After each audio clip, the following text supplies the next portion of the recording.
Aquí comienza Reencuentro, una cita con nuestra tradición y los temas de la actualidad a la luz de la Torá. Reencuentro le propone un encuentro con el judaísmo. Conduce Alberto Rusco Lequier.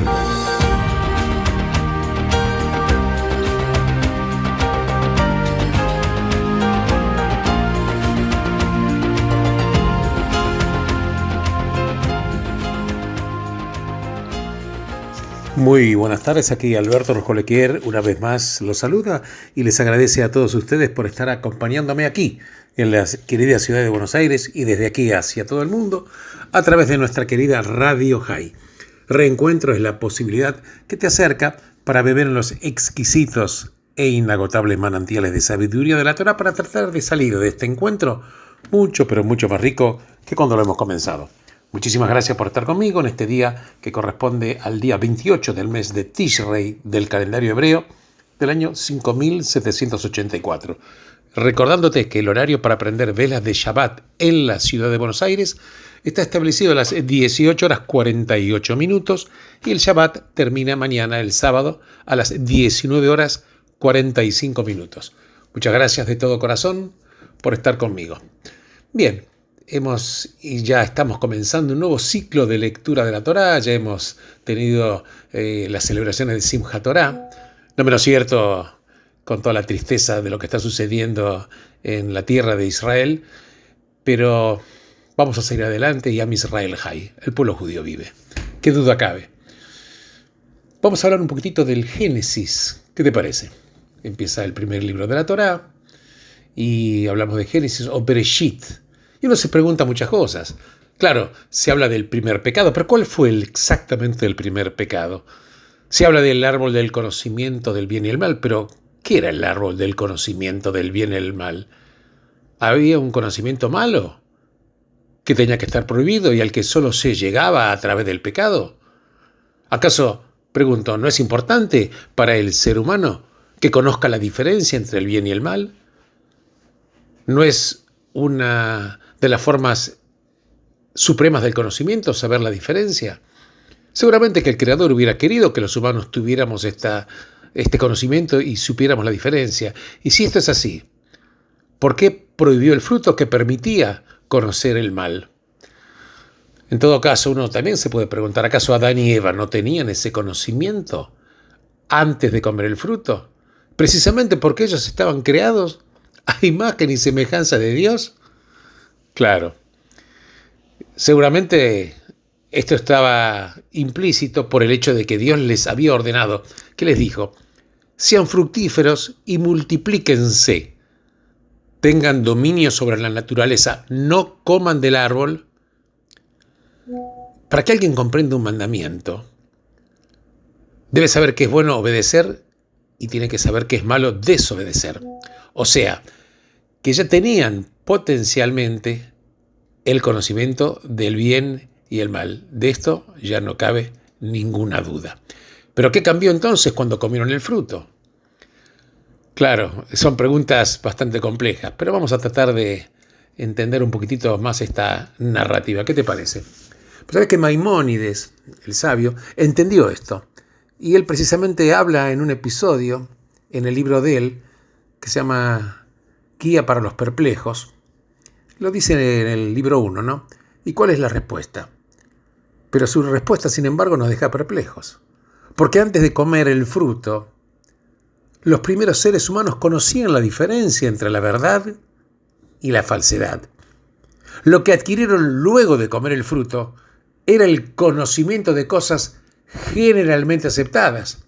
Pero claro, ¿qué quiere decir Maimónides con cosas generalmente aceptadas?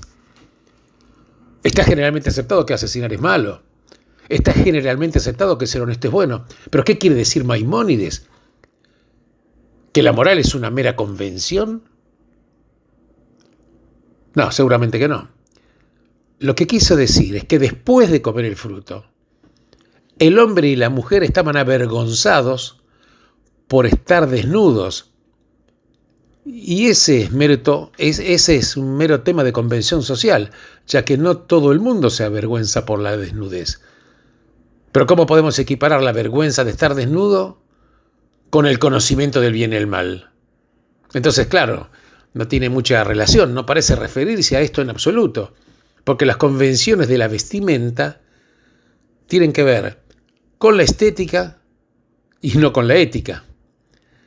Claro, todo es muy oscuro, pero quiero relatarte algo que es interesante.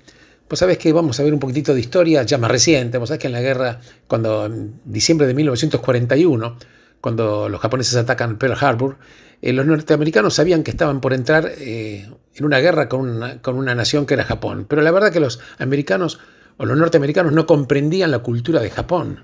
Entonces contratan a una persona para que les explique cuál es la mentalidad de los japoneses. Y esta persona escribe un libro cuando termina la guerra. La verdad que era una mujer la que lo escribió, era Ruth Benedict. Y explicó esta mujer la diferencia entre la cultura de la vergüenza y la cultura de la culpa. Escuché esto porque es importantísimo. En la cultura de la vergüenza, ¿cuál es el valor más elevado? El honor. En la cultura de la culpa, el valor más elevado es la rectitud. Porque vergüenza es sentirse mal por no haber cumplido con las expectativas que otros pusieron en nosotros. Pero culpa es cuando no podemos cumplir lo que nos demanda nuestra propia conciencia. Porque la vergüenza va dirigida a otro, pero la culpa va dirigida a nosotros mismos. También hay otros filósofos que señalaron que las culturas de la vergüenza son generalmente visuales. Por ejemplo, Bernard Williams dice que la vergüenza tiene que ver con cómo apareces o te imaginas que apareces frente a los ojos del otro. Porque la reacción instintiva ante la vergüenza, ¿cuál es? Es desear ser invisible, ¿viste? Cuando decimos trágame tierra o estar en otro lado. Pero la culpa es más interna. A la culpa no se le puede escapar estando en otro lado y pretendiendo ser invisible. ¿Por qué? Porque tu conciencia te acompaña a todos lados, aunque no seas visto por otros. Las culturas de la culpa son culturas del oído, no de la vista. Entonces, conociendo este contraste, podemos entender el cuento del pecado inicial. Tiene todo que ver con las apariencias. La culpa, la visión y el ojo. Por ejemplo, la serpiente en el relato le dice a la mujer: Dios sabe que el día que comas de él, se refiere al fruto, se abrirán tus ojos y serás como Dios. Conocerás el bien y el mal. Esto está exactamente escrito así en Génesis. Y fue eso lo que efectivamente ocurre. Los ojos de ambos se abrieron y percibieron que estaban desnudos. Fue la apariencia del árbol lo que enfatiza la Torá. La mujer vio que el árbol era bueno para comer y deseable a sus ojos como un medio para obtener sabiduría. Pero el sentimiento central del cuento es la vergüenza. Porque antes de comer el fruto, la pareja estaba desnuda, pero no estaba avergonzada. Repito, antes de comer el fruto, la pareja estaba desnuda, pero no estaba avergonzada. Después de comerlo sintieron vergüenza y necesidad de esconderse. Y estos elementos del cuento, el fruto, el árbol, la desnudez, la vergüenza, tiene el elemento visual típico de la cultura de la vergüenza.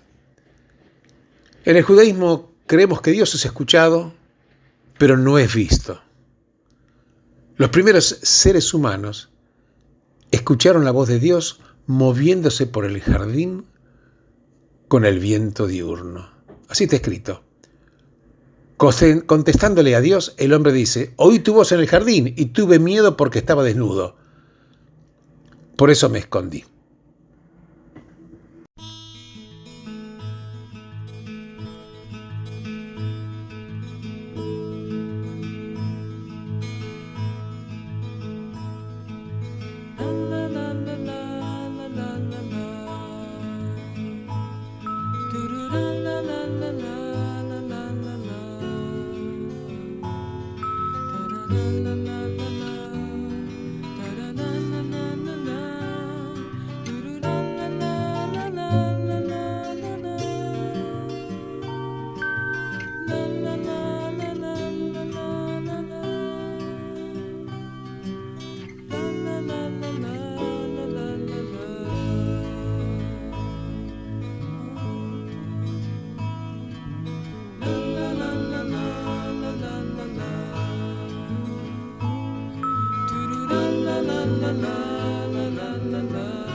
Continuando con este encuentro, repito, cuando el hombre dice, oí tu voz en el jardín y tuve miedo porque estaba desnudo, por eso me escondí.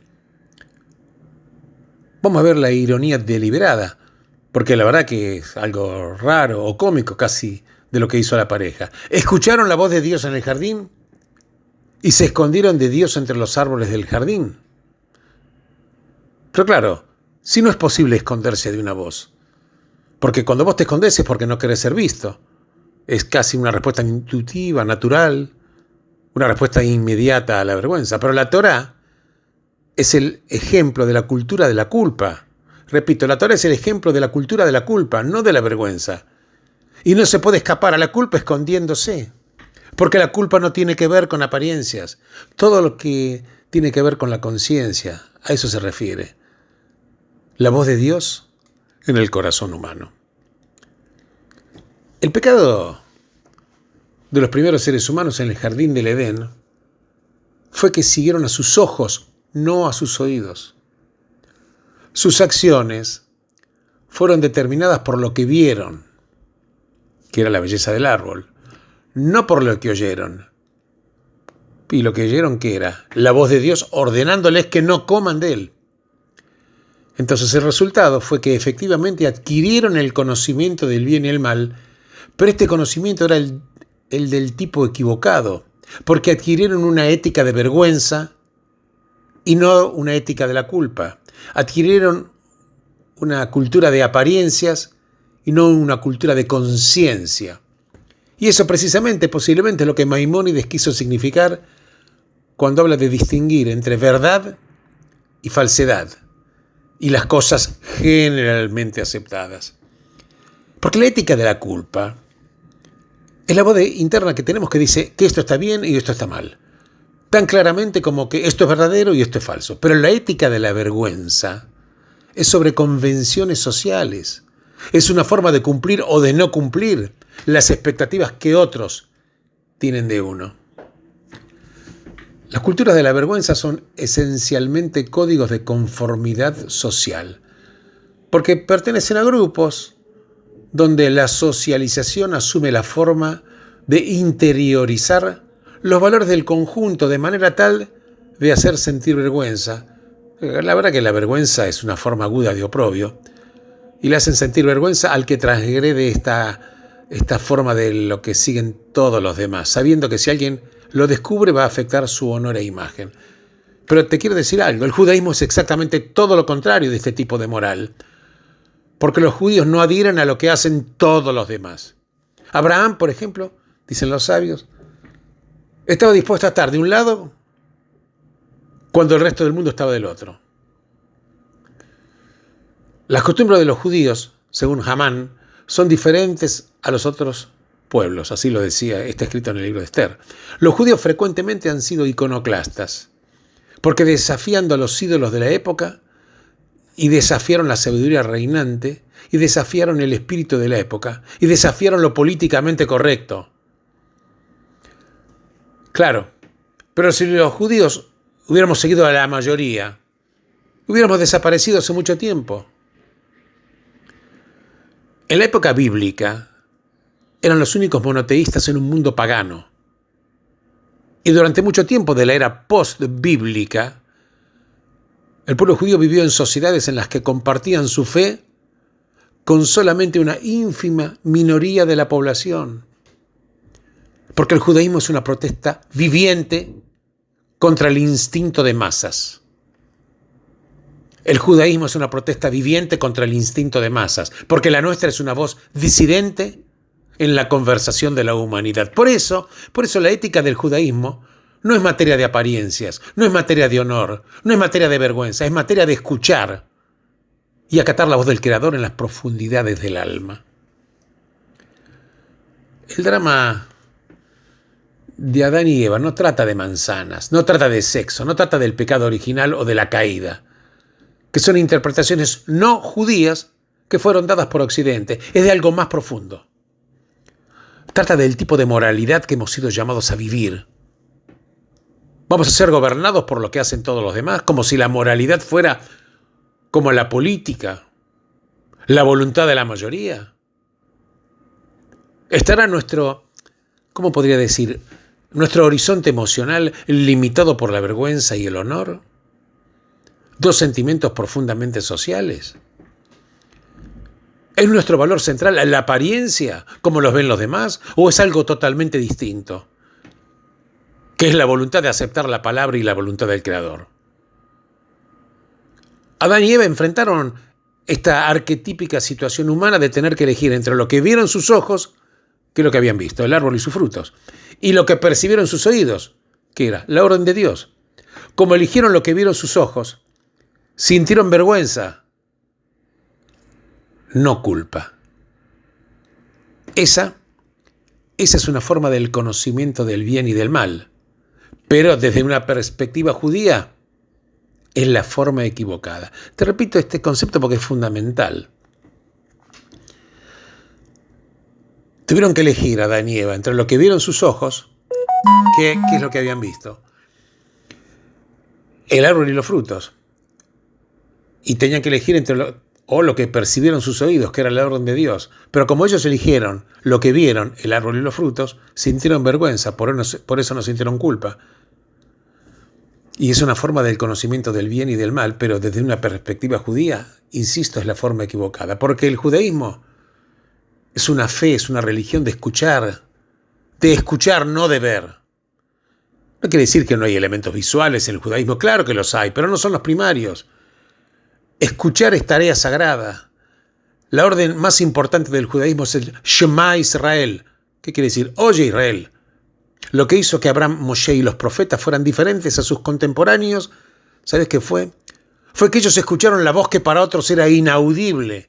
En una de las escenas más dramáticas de la Biblia, Dios le enseña a Elías que Dios no está en el huracán, el terremoto o en el fuego, sino está en una suave y pequeña voz. Esto está escrito en el libro de Reyes.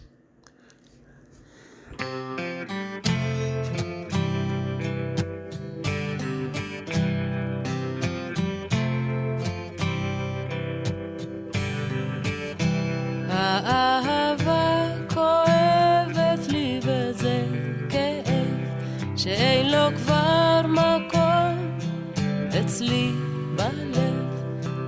בלב צפוף בכל דבר שלא ממש נחוץ לי מיותר ולא נחוץ לי עוד כעת לזכור שאחרי החום מגיע קור שרוך נמתח ומתקשח וכופה והיפה לא לתמיד נשאר יפה והירוק המלבלב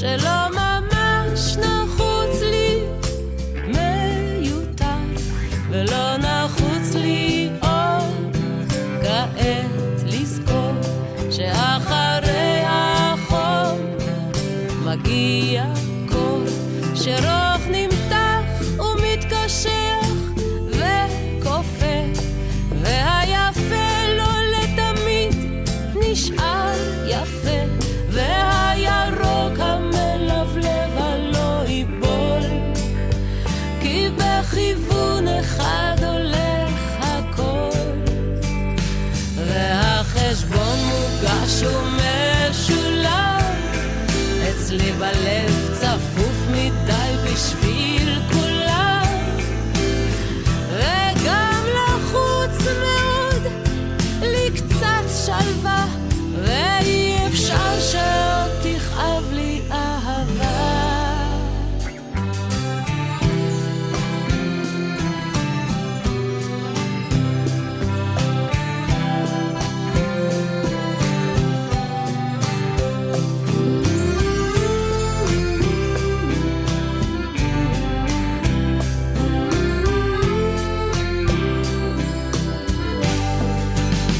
והחשבון מוגש ומשולם, אצלי בלב צפוף מדי בשביל כולם, וגם לחוץ מאוד לי קצת שלווה, ואי אפשר שעוד תכאב לי אהבה.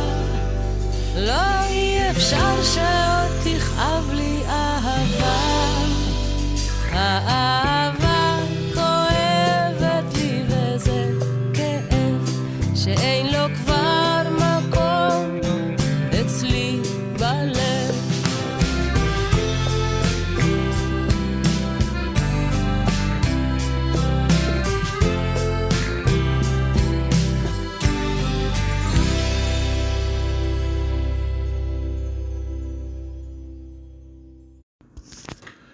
Continuamos.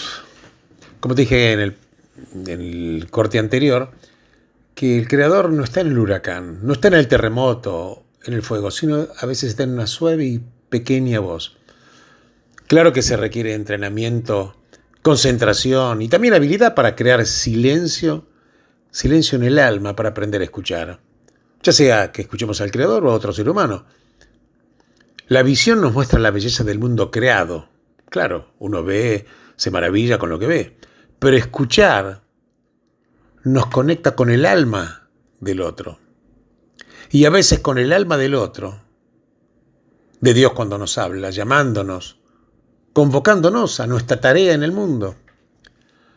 Claro, como dicen algunos sabios, si le preguntan a uno dónde encontrar a Dios, hay que decir: aprendan a escuchar. Escuchen el canto del universo en el llamado de los pájaros, el susurro de los árboles, la subida y la caída de las olas, la poesía de los rezos, la música de los salmos. Escuchen atentamente a quienes aman y quienes los aman. Escuchen las palabras del Creador en la Torá y oigan lo que les dicen. Escuchen los debates de los sabios a través de los siglos, cómo trataron de oír estas insinuaciones e inflexiones de los textos. Mira, no te preocupes por tu aspecto o por el aspecto de los demás. El mundo de las apariencias es un mundo falso, es un mundo de máscaras, es un mundo de disfraces y ocultamientos. Escuchar no es fácil.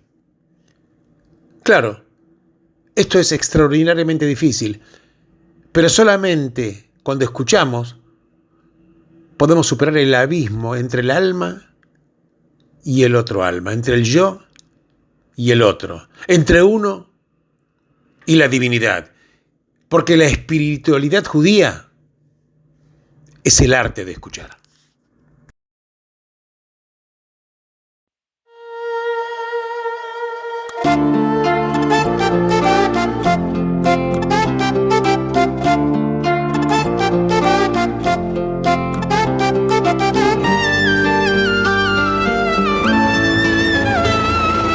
כל הלילה כמו מטורף הלוך ושוב, מצד לצד הלכתי, באתי מה ביקשתי, כבר אמרת עזוב.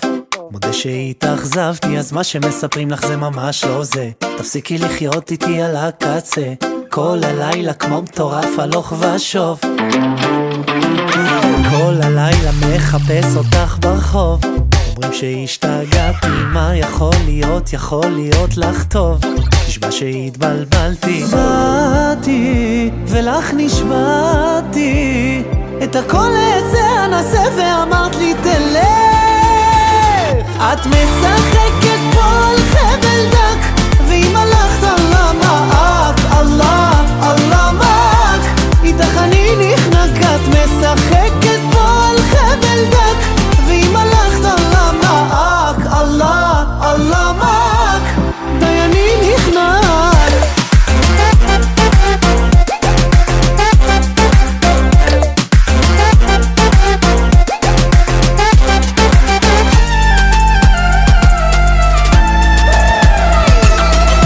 הלילה מחכה להודעה, עם לב אדום וסמיילי, מה שאת עושה לי, מה שאת עושה. אני אמוציונלי, מה שמספרים על בחורות נכון, לוקחת אותי אל סף השיגעון. אם הלכת שאלוהים יהיה איתך. את משחקת פה על חבל דק, ואם הלכת אללה מעק, אללה מעק, איתך אני נחנק. את משחקת פה על חבל דק, ואם הלכת אללה מעק, אללה מעק, די אני נכנע.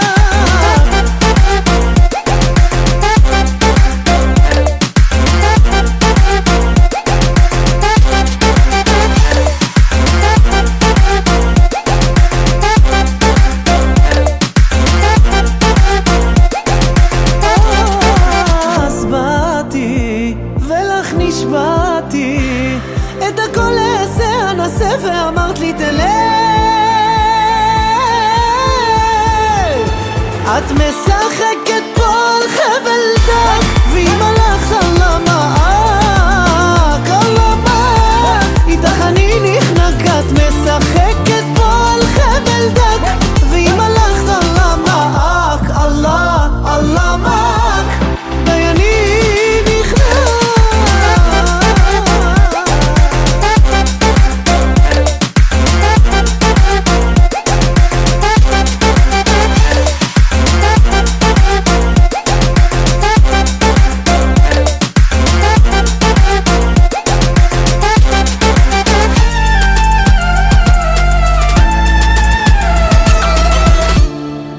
Bueno, esta porción de la Torá, Bereshit, Génesis, es algo tan maravillosa, tan profunda, que tiene tantas maneras de abordarse, ¿no? Simplemente estoy dando algunas pinceladas.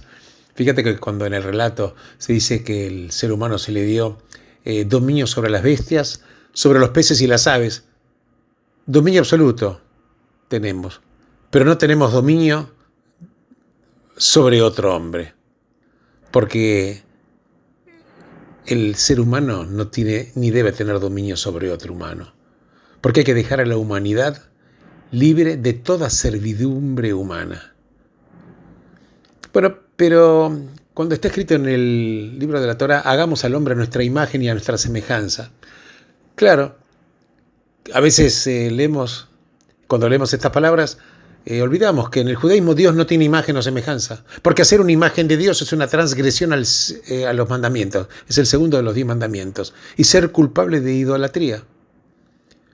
Moisés incluso enfatizaba que en la revelación de Sinaí no viste semejanza, solo escuchaste el sonido de palabras. Dios no tiene imagen porque Él no es físico, trasciende el universo físico. ¿Por qué? Porque Él lo creó, entonces Él es libre, no tiene restricciones de las leyes de la materia. Y esto es lo que Dios quiere decir cuando Él le dice a Moisés que su nombre es yo seré lo que yo seré. Y después del pecado del becerro de oro, Él le dice a Moisés, tendré misericordia sobre quien tendré misericordia. ¿Sabes por qué? Dios es libre.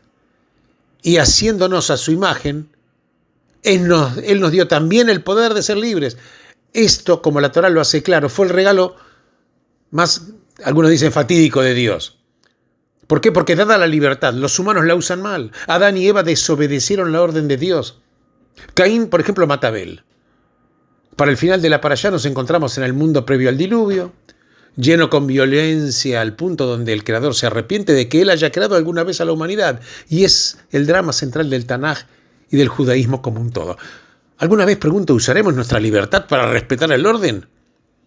¿O la usaremos mal para crear el caos? ¿Alguna vez honraremos o deshonraremos la imagen de Dios que vive dentro del corazón y la mente humana? No son solamente preguntas viejas. Están tan vivas el día de hoy como siempre estuvieron en el pasado. Siempre.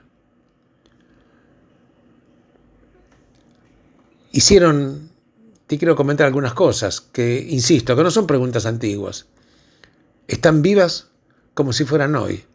Hay otros pensadores, como por ejemplo Nietzsche, que argumentó a favor de abandonar tanto a Dios como a la ética judeo-cristiana. Él decía, es la justicia, los derechos humanos y la incondicional dignidad de la persona humana.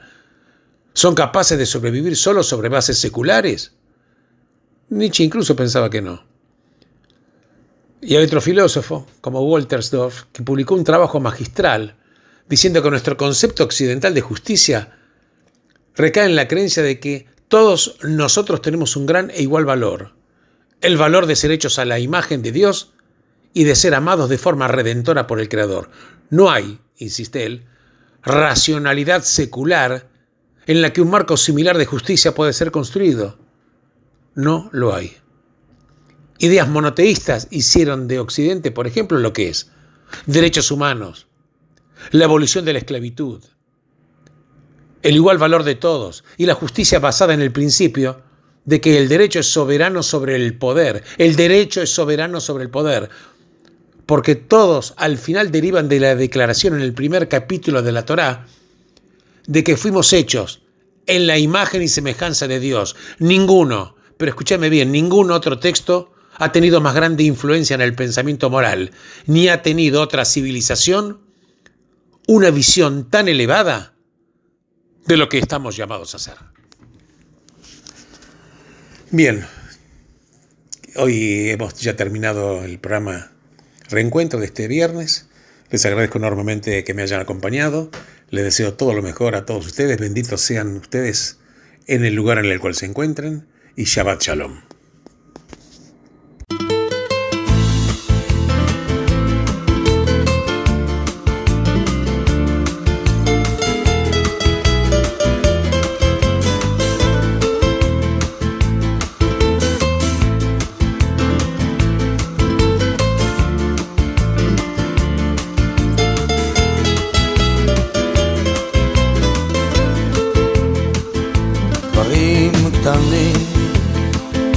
דברים פשוטים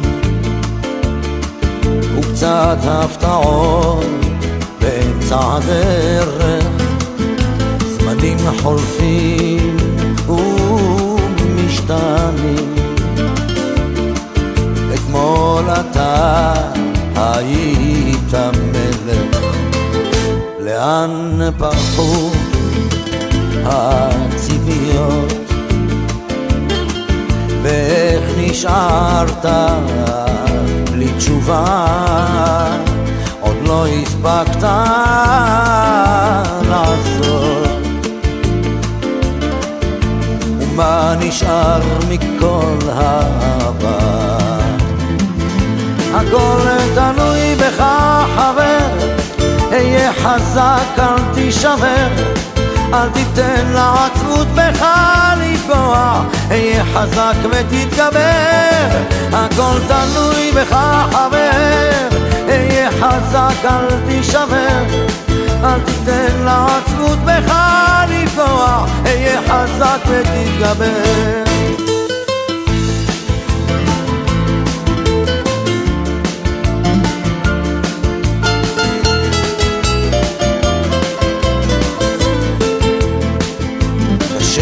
לראות, אך לפעמים גלגל נסגר באמצע הסיפור, ואין כבר כוח לגופך יותר למשוך. יכולת לוותר אבל לך אסור. הכל תלוי בך חבר, אהיה חזק, אל תישבר, אל תיתן לעצבות בך לפגוע, אהיה חזק ותתגבר, הכל תלוי בך חבר, אהיה חזק, אל תישבר, אל תיתן לעצבות בך לפגוע, אהיה חזק ותתגבר. המסקנה חבר, אסוף את כל הכוח, קל יותר לדבר כשהפחד משתחרר, למרות הכל אתה מבין שזו הדרך, אהיה חזק חבר, אהיה חזק, הכל תלוי בך חבר, אהיה חזק, אל תישבר, אל תיתן לעצמות בך לפגוע, אהיה חזק ותתגבר, הכל תלוי בך חבר, אהיה חזק, אל תישבר, אל תיתן לעצמות בך לפגוע, אהיה חזק ותתגבר.